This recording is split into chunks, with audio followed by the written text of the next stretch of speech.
Are you thinking of creating or revamping your brand strategy? I'm going to share with you how to get started with 3 simple questions. Before we get into this, let's talk about what branding really is. If I say to you, think of the company Mercedes, what are the things that naturally come to your mind when you think of Mercedes? Same thing with Apple or Tesla or McDonald's, right? We all have these preconceived things that come up in our head that we associate with those particular companies when we hear their name or when we see their logo.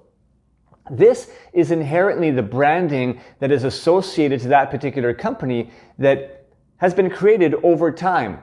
And the question really for you to think about for your business is, what are people saying about your company, right, when they hear your name or when they see your name? And those immediate thoughts that come to mind, whether they think luxury or they think friendly or they think good service, or maybe they think, you know what, low end, unreliable, it depends, right? But whatever those associations are, essentially is what represents your brand today. And what's most important is not just what are people saying about you, but more importantly, what do you want them to say about you? Right? This is where you become intentional with your actual brand and your brand strategy. So to get you started with your brand strategy, we're going to ask 3 questions. The first question is why? Why do you do what you do? Right? And you have to answer it in a more of sort of a purpose. What's the actual purpose behind it? It can't be simply, well, I started my business because I want to make money. Right? There's lots of different businesses that you could have chosen in order to make money. Money is like the end result of what you actually do.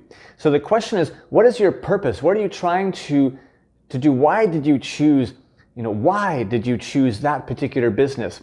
Right? And in answering that question, usually you come through with some more deep-rooted values, and those values are what's actually going to connect you with potential customers. Right? People want to do business with companies who believe what they believe, right? And it's also important. Simon Sinek once said, people don't buy what you do, they buy why you do it. So it's very important for you to connect with your why and understand the purpose behind what you are doing. After you understand what your purpose is, your why, now you want to focus on your who. Who is your target audience? Who are you trying to actually speak to? Who do you want to be your ideal customer? And gone are the days of these really broad-based, target markets that we used to do back in the 80s and 90s, where you might say, okay, we're targeting all women from the ages of 18 to 49. No, in today's world, we can get way more specific, and you should too, right? So try to identify a very, very specific criteria about who that ideal customer is for your business. How old are they?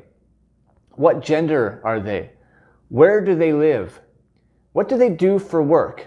Right? Do they have a family or not? What do they like to do in their spare time? What do they eat, or where do they like to go and eat? Right? What are some of their hobbies?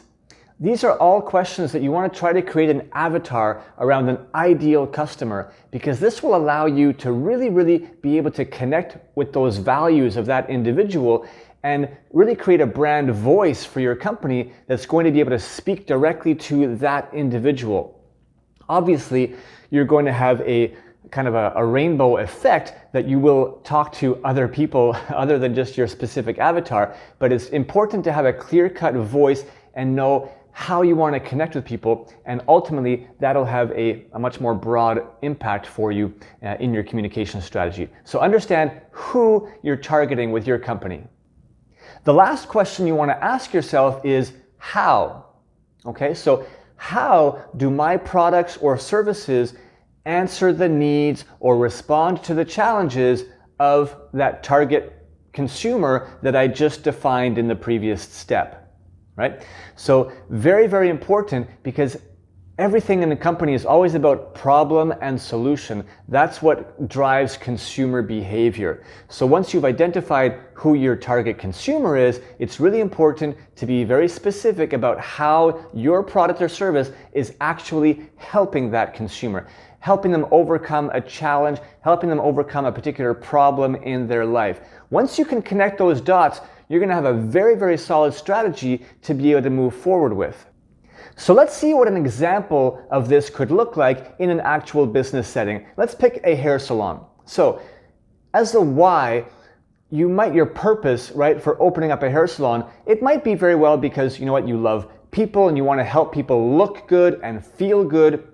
That's wonderful. But probably every single hair salon out there has a similar purpose. So you want to keep digging deeper to really find some more specific values that might actually connect with your target audience. So think of it as we want to create an ultimate experience for our guests. We want to create maybe a learning environment for our team, right? Where people are encouraged to continually get educated and to be able to grow within their careers. So you're not just talking about a business that's for customers, but also a business that's a great place for employees to flourish. You might also want to have a community aspect. You might say, you know what, we want to be able to create beauty in our community, but create relationships in our community and also find ways to give back to our community through charities, through environmental work, and these could be values that you associate and a real purpose of why you want to set up that particular hair salon in your local community.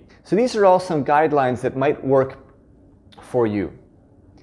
When it comes to your who, your ideal client, it might be, let's say, a 35-year-old woman who is a professional, so a young professional. She lives in the urban setting, in the city. At the same time, she's a mom and she has a young family that she is caring for. So her time is very limited. She's often stressed from her professional, sort of, maybe it's a corporate job, but she's also struggling to manage her family. She wants to stay healthy and active. She struggles a little bit with that time. She enjoys still going to restaurants and having wine with her friends. She tries to do yoga twice a week. These are all potential criteria, lifestyles, hobbies that you want to define, and this might be very well a target that you might choose for your hair salon business. Now for the how. How do your products and services help answer the needs of that particular target customer? Well, since we identified that target customer as a professional working mom, time is of the essence. She's often stressed on the go. So maybe the how is creating a relaxed environment when she does come and spend time in the salon and where she can feel pampered, right? Because she'd probably really appreciate that. As well, you could identify some home hair care tips and tutorials that would allow her to be able to easily take care of her hair, maybe her makeup, with some quick, tips to help get her started on her day that are short, and she would appreciate that. So that could be another way of how you could solve the problems of your target consumer. And by knowing this and starting to build all of your sort of plans and communication around it, you start to become recognized for this and really appreciated by your target customer. I'm going to close with some general tips for any beauty salon to get started with this exercise, right, of building your brand strategy. The first would be, think about becoming the beauty expert in your community.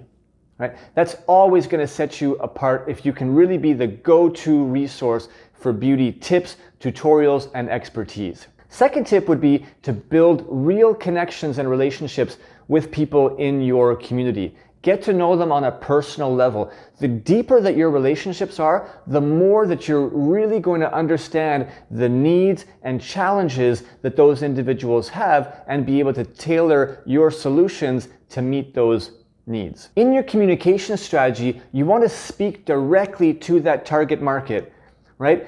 You have that profile. Imagine that you're speaking to a specific person with your voice, your tone, your writing, and your social media captions. Speak directly to them and show them how you can solve their beauty challenges, their needs, their lifestyle needs, even if it's a timing thing.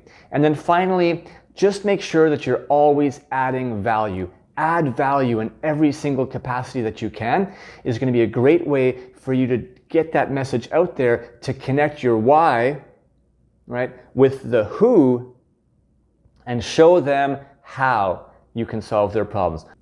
All of this will help you tighten up your brand strategy so that you have a solid foothold in that community to grow from.